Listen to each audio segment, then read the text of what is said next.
Ladies and gentlemen, there comes a moment in every story when the silence says more than the screaming. A moment when walking away is louder than staying. That moment is when you detach. The day you detach is the day he spirals.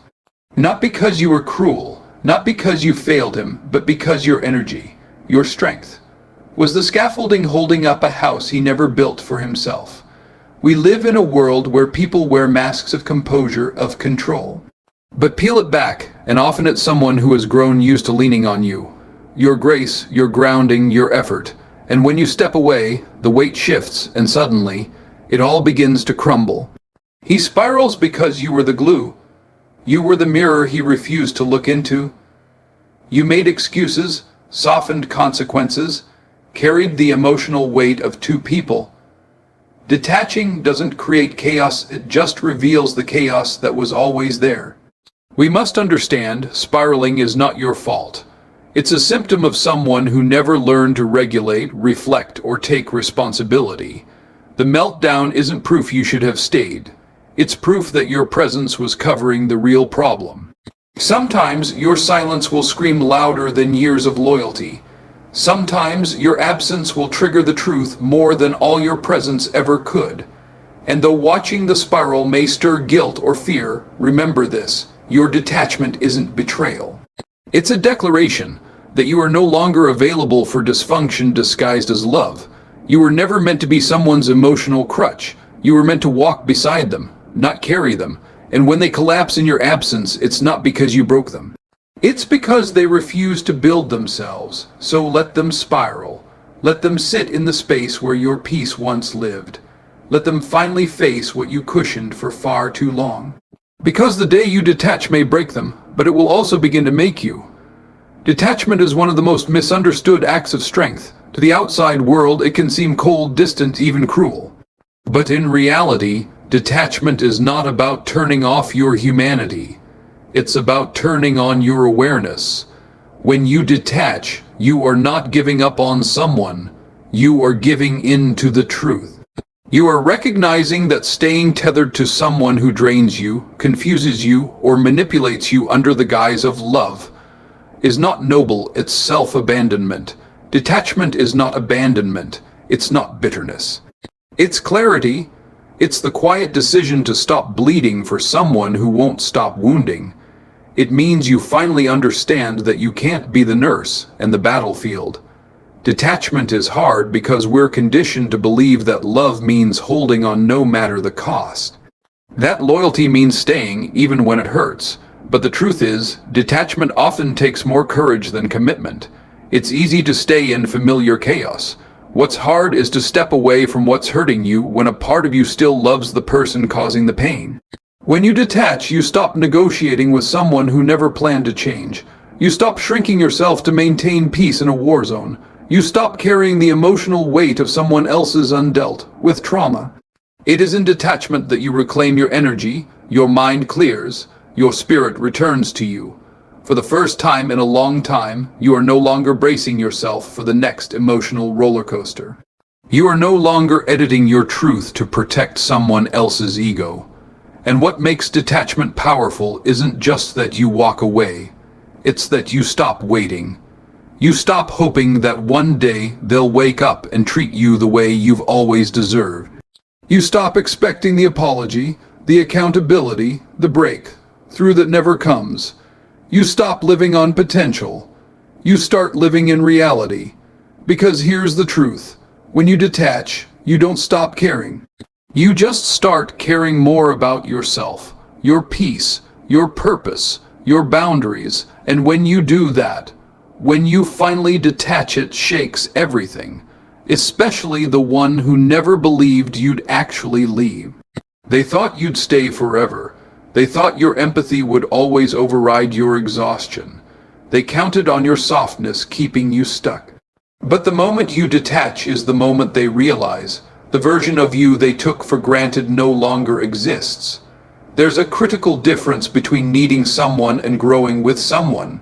Dependency wears the mask of love, but underneath, it's often built on fear, control, and emotional avoidance. When someone becomes dependent on you, not for companionship, but for stability, direction, or identity. They are not loving you. They are leaning on you to escape themselves. Dependency isn't romantic, it's heavy, it turns love into labor, and often the person leaning hardest has stopped trying to stand on their own. When someone is emotionally dependent, they blur the line between their growth and your presence. They convince themselves, and sometimes you, that as long as you're around, they're okay. They might appear functional, even balanced, but it's a borrowed sense of order, a borrowed sense of peace. They use your emotional regulation as a substitute for doing the work themselves. And here's the danger. Your presence can begin to enable them. The longer you stay, the longer they postpone the accountability they need. Because why evolve when you can outsource your emotional labor to someone else? It's subtle at first. Maybe you start explaining their behavior to others, making excuses, shouldering the blame when they fall short. Over time, you become the buffer between who they are and who they pretend to be. You become the translator of their chaos, the manager of their moods, the fixer, the forgiver, the one always bending so they don't break. But eventually, your soul starts to feel it. The imbalance, the exhaustion. The pressure to keep holding them up while getting nothing solid in return. That's when the truth creeps in. They aren't taking responsibility for their emotional health. They're surviving off of yours. And that's not partnership, that's emotional parasitism. It creates an illusion of connection that only exists as long as you're sacrificing your own needs. Dependency whispers, if you leave, I'll fall apart. Accountability says, if you leave, I'll still find a way to grow. The hard truth is that accountability and love go hand in hand. You cannot grow beside someone who refuses to confront their own reflection. And someone who truly values you doesn't rely on your presence to hold themselves together.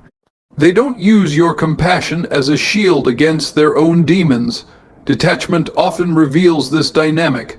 The moment you step away, even slightly, the imbalance becomes undeniable. The spiral begins. Why? Because for the first time, they are forced to face what you've been covering. For the first time, they must sit with the consequences of their own emotional negligence.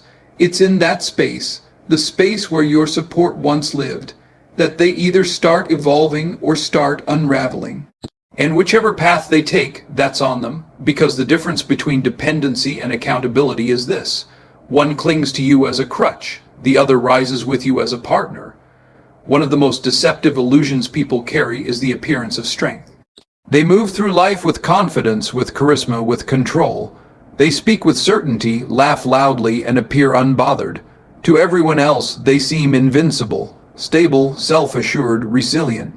But behind that carefully crafted exterior, there's often something much more fragile. A person who has built their entire sense of security around being seen as unshakable, yet doesn't know how to function when truly left alone.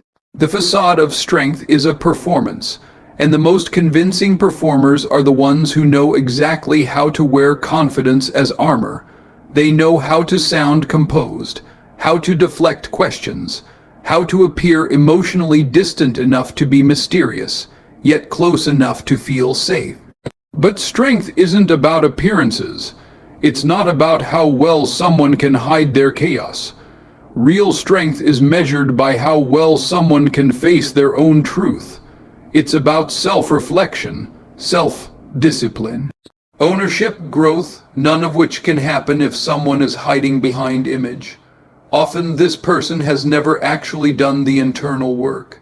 They've never sat in their discomfort long enough to heal it. They've never unraveled the core of their pain or asked the hard questions about why they react the way they do. Instead, they learn to perform. They learn to project stability outward while staying emotionally underdeveloped inward. And here's where you come in, because sometimes your presence becomes part of their mask. You, in your emotional depth and intuition, become the one who steadies them when they wobble. You cover for them when they stumble. You explain away their coldness, their inconsistencies, their withdrawal. And all the while, they keep the illusion intact, not only for others, but for themselves. The problem is, that kind of strength can only exist in proximity to your presence. It's performative strength, not internalized strength. You don't see the truth until you step away. That's when the spiral begins, because when someone's strength was never real to begin with, when it was patched together by ego, control, and emotional outsourcing, the moment they lose their stabilizer, their source of balance, everything unravels. The calm turns to chaos. The charm turns to confusion. The emotional detachment turns into desperation. And what's revealed is a person who wasn't strong, just unchallenged, someone who appeared composed because you were absorbing the emotional storms they refused to face. They may have looked like a rock, but it was your water that smoothed their edges. They may have seemed independent, but it was your empathy keeping their world from caving in. You don't realize it until you step back. Until the mask cracks, until the spiral begins, and then you finally see it. The strength was never theirs, it was borrowed from you. There's a quiet, often invisible power in the energy you bring into someone's life. It's not loud, it's not demanding, but it holds everything together. When someone is chaotic, inconsistent, emotionally volatile, or lost in their own mind, they don't always need advice. They need grounding. And without realizing it, you became that grounding force. You were the steady hand in the storm, the calming voice in the middle of emotional noise, the consistent presence when everything else in their world was spiraling. You were the anchor. Anchors don't stop the tide, but they hold the ship steady. That's what your energy did. You weren't fixing them. You were stabilizing the space they refused to take responsibility for.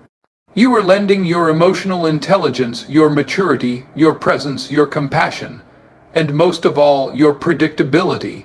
That's the thing. Your consistency is what made them believe they were okay.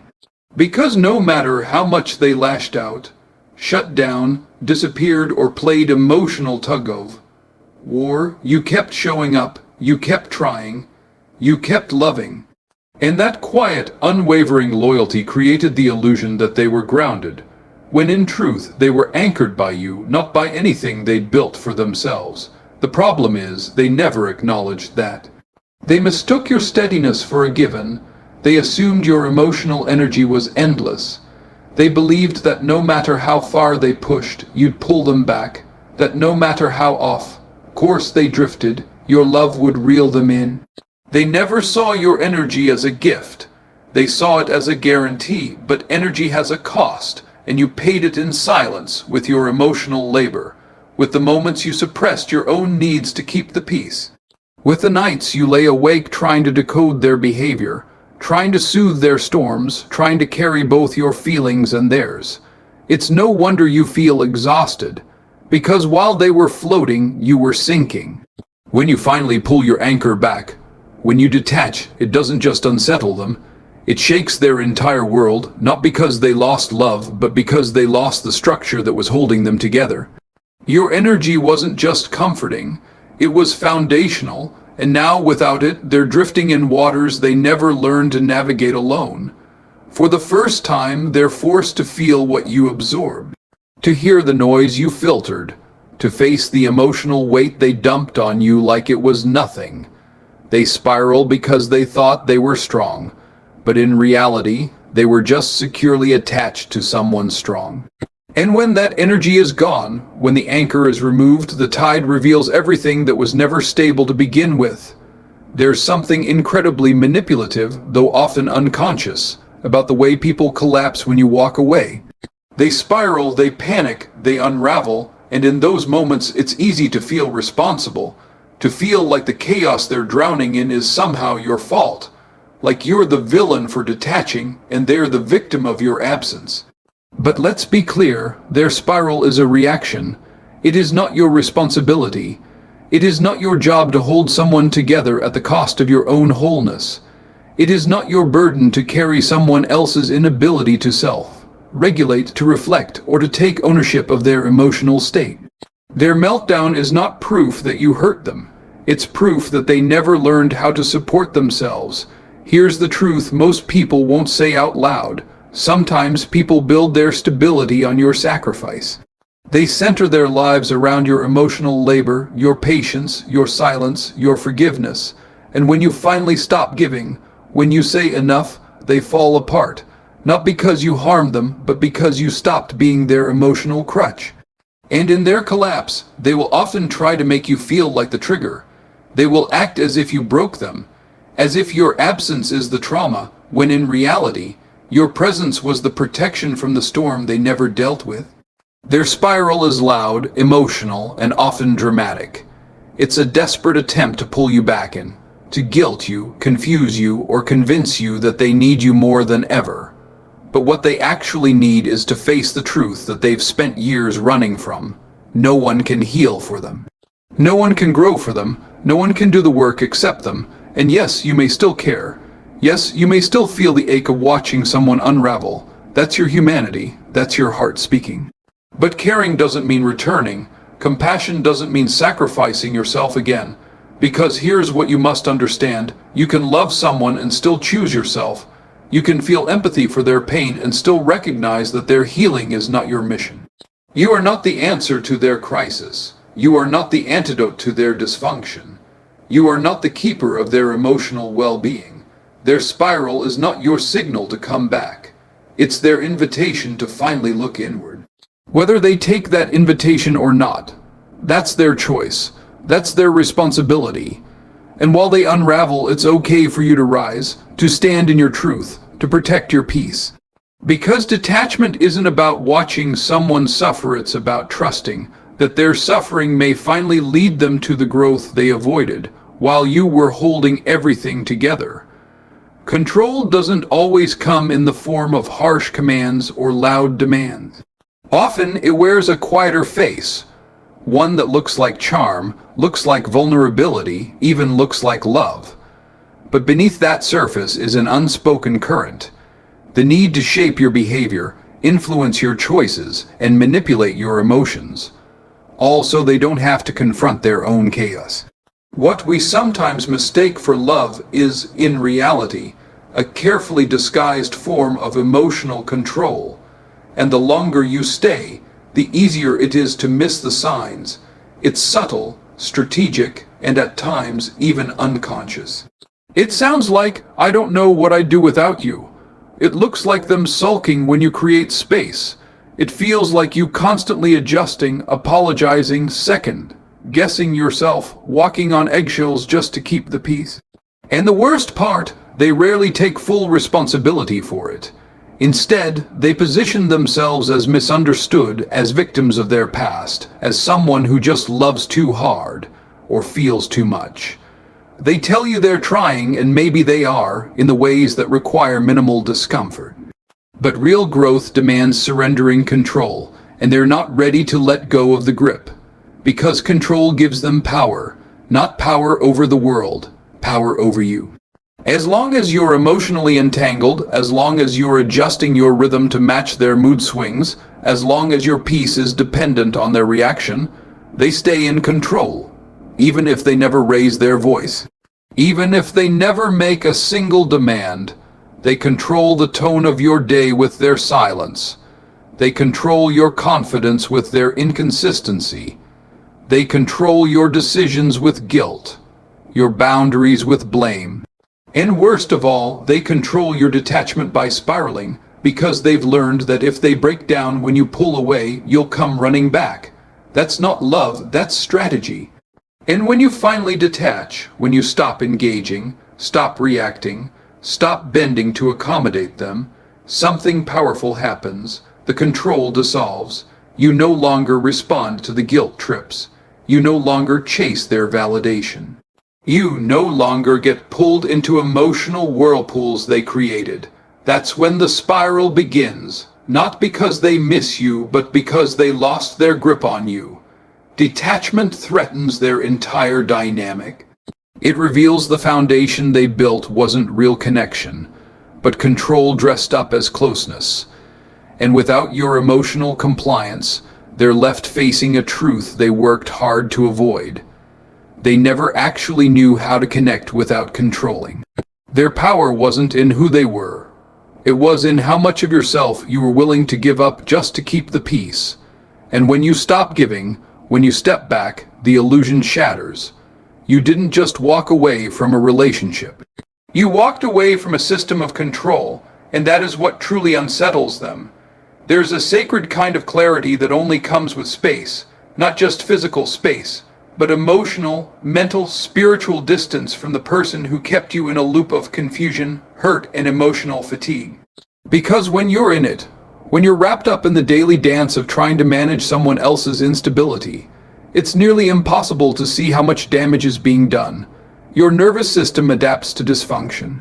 Your mind begins to normalize emotional inconsistency. You stop questioning things that should have never felt normal. To begin with, the gaslighting, the shutdowns, the dismissiveness, the guilt. You start to call it love. Because it came with moments of affection, because it wasn't always bad, because it was familiar. But just because something is familiar doesn't mean it's healthy. Sometimes the most healing thing you can do for yourself is step all the way back, far enough to see the full picture. Far enough to realize how much energy you were pouring into someone who barely knew how to hold space for your needs. Far enough to recognize the ways you were shrinking, bending, and sacrificing to maintain a connection that was costing you your peace. Healing doesn't begin with conversation. It doesn't start with closure or one last explanation. It starts with separation, with the act of no longer being available for the cycle, with the silence that follows when you stop engaging, with the discomfort of distance that eventually gives way to awareness, because only in distance do you begin to see the patterns.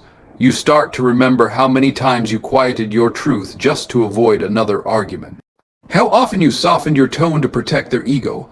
How frequently you held back your emotions out of fear they'd spiral, or worse, blame you for their behavior.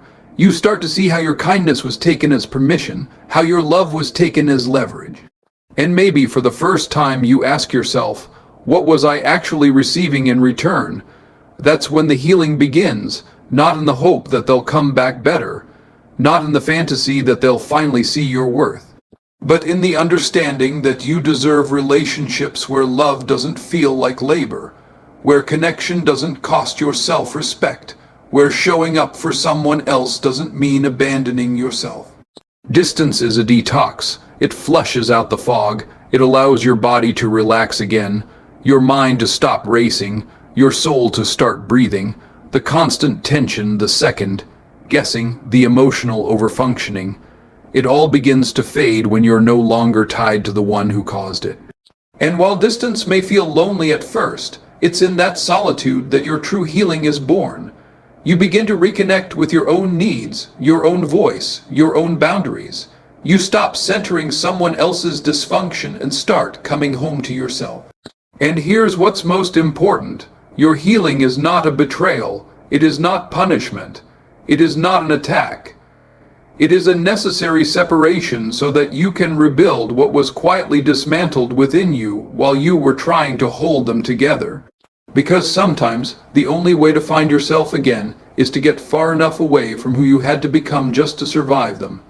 It's easy to miss when it's happening, how someone can start borrowing pieces of you to stay balanced.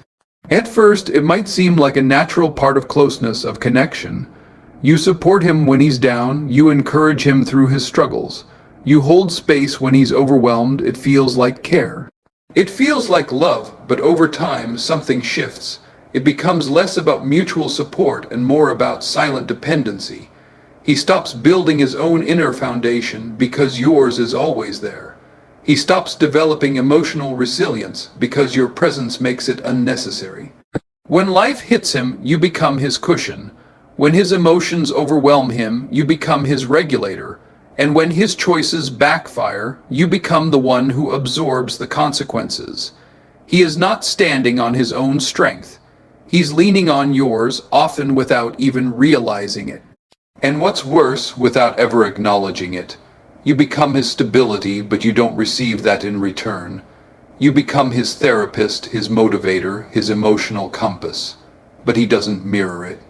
He becomes used to taking from your energy bank, and the overdraft becomes routine. He relies on your consistency to soothe his volatility, on your maturity to excuse his impulsiveness, on your peace to cover his unrest.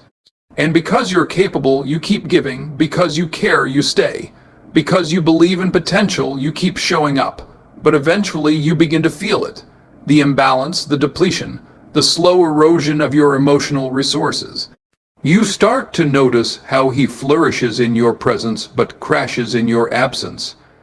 How he seems fine as long as you're there to help him center, but unravels the moment you set boundaries or take space for yourself. That's not growth. That's borrowing. He was never building a solid foundation within himself. He was constructing his stability around you. You were the scaffolding, the silent structure, and when you detach, when you finally pull back, his collapse isn't a mystery. It's inevitable because he never learned to self-soothe, never learned to hold himself accountable, never developed the inner strength to stand on his own. Why would he when he could use yours? He was functioning, yes, but only with the emotional support you supplied. He was appearing stable, yes, but only as long as your energy was in the room. And now with that energy gone, the illusion fades, the cracks show. The dependency becomes undeniable. And in that spiral, in that unraveling, he will blame the loss of your presence instead of examining the lack of his own inner foundation. He'll mourn the comfort you provided without realizing that it was never sustainable. Because you weren't just with him, you were carrying him. He wasn't standing beside you. He was borrowing your strength like it was his own. And now that you've taken it back, the difference is clear. When someone begins to spiral after you detach, your instinct might be to rush back and to help, to comfort, to fix. Especially when you've played the role of the emotional caretaker for so long, their collapse feels like a direct reflection on your absence, but it's not. It's a reflection of their own unhealed self finally being revealed in raw, undeniable form. The spiral is not your call to return. It is his mirror, and you must let him face it. Because here's what happens when you step away. The silence grows loud. The distractions fall away. There is no longer someone to blame, no one to manipulate with charm or guilt. There's no one buffering the truth or filtering the consequences. For the first time, he is alone with the very things you were protecting him from. His own unresolved wounds, habits, and patterns. And yes, it will be painful. Growth almost always is, but pain has a purpose. It strips away denial. It cuts through ego. It dismantles the false sense of control he held while leaning on your emotional labor. And in that chaos, in that unraveling, he is forced to see the one thing he's been running from all along, himself. The spiral becomes a mirror, not a punishment, not an attack, but a moment of reflection that cannot be escaped or softened by your soothing presence. It reflects his avoidance, the way he dodged responsibility by outsourcing his stability to you. It reflects his entitlement, how he came to expect your emotional support without ever truly reciprocating it. It reflects his emotional immaturity, the inability to sit with discomfort without acting out, shutting down, or lashing out. And most importantly, it reflects the absence of self-work. You were never the problem. You were the distraction from the problem. Your presence gave him the illusion that he was grounded, but without you, the truth comes forward. And as much as you might want to intervene, to comfort, to shield him from his own undoing, you have to resist the urge, because that unraveling might be the first honest thing he's experienced in a long time. Letting the spiral happen is not cruel. It's necessary. If he never sits in the discomfort, he'll never confront the roots.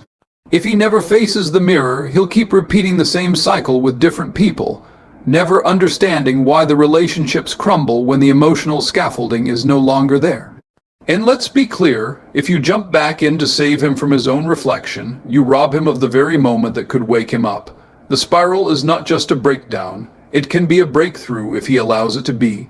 But that's a choice only he can make, not you. All you can do is step back and let the mirror do what your words never could. Let the spiral show him what he couldn't see when you were standing in front of it, absorbing the glare.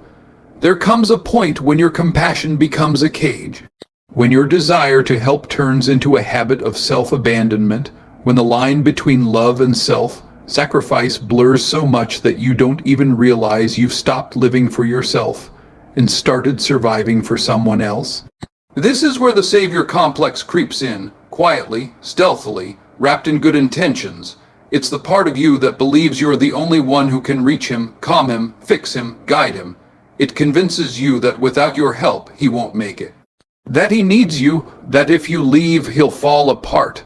And so, staying must be the right thing to do. But here's the truth that's hard to face. You cannot save someone who is committed to staying broken. You can't heal someone who refuses to feel their own pain.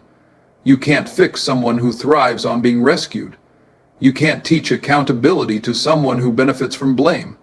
The savior complex is seductive because it feeds your empathy. It feels purposeful. It makes you feel needed. And for a while it gives you an identity. The healer, the strong one, the rescuer. But beneath that sense of meaning is a growing resentment, a quiet desperation, a loss of self, because every time you save him, you sacrifice a piece of yourself. Your energy, your boundaries, your joy, your peace. It's not a fair trade. It's a soul. Deep transaction where you give more than you ever receive, and then wonder why you feel so drained. And it becomes a cycle. He spirals, you rescue. He apologizes, you stay. He promises change, you hope. But nothing ever truly shifts. Because there's no consequence, no accountability, no break in the pattern. And why would there be? You've trained him to believe that no matter what, you'll come running back. But self-preservation means recognizing when your help is enabling. It means choosing your well-being over his chaos, your peace over his panic. It means letting go of the guilt that whispers, "What if he can't handle it?" and replacing it with the truth, "It's not mine to handle." Loving someone should never come at the expense of yourself. Staying shouldn't mean suffering and sacrificing your mental, emotional, and spiritual health for the sake of saving someone isn't noble, it's dangerous. It tells your nervous system that your survival doesn't matter, that your needs come last, that your role in someone else's story is more important than your own. But you are not a lifeline. You are not a therapist. You are not his emotional rescue team. You are a human being with limits, with needs, with a right to protect your space, even when it's not understood or appreciated.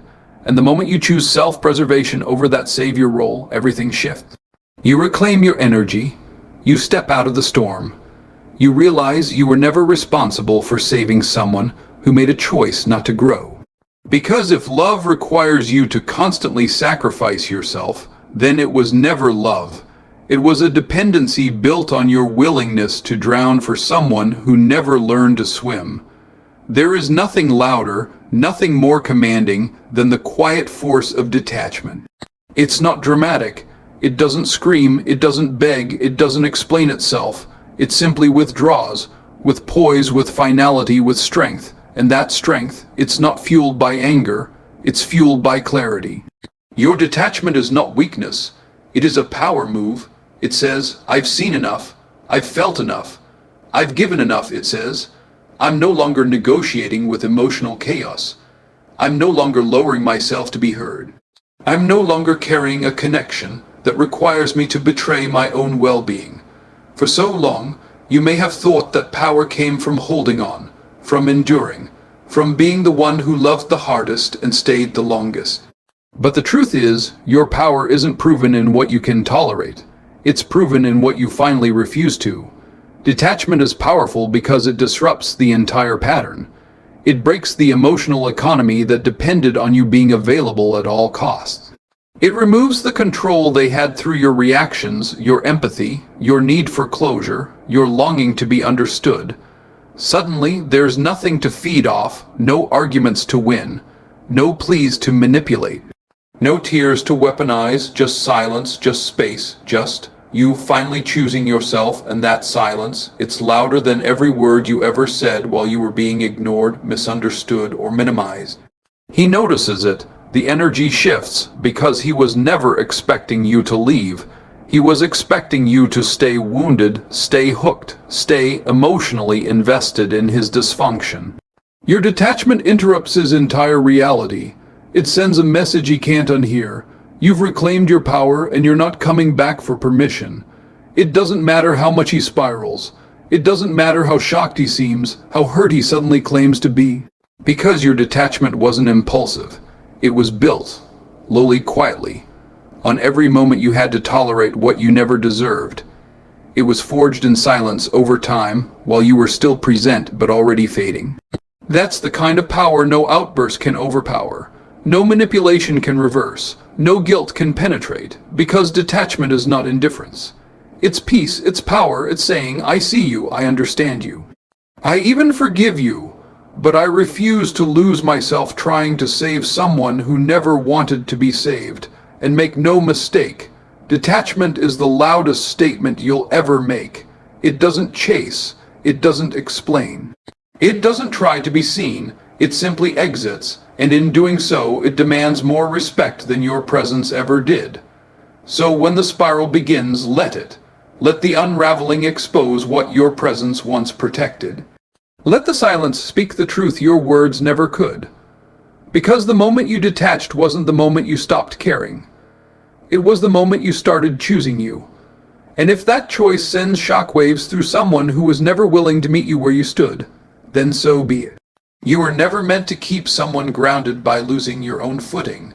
You were never created to be someone's emotional foundation while they built nothing of their own. You don't owe your peace for the sake of their survival. You don't owe your healing to someone else's refusal to grow. And you certainly don't owe your return to a place that never valued your presence until it was gone.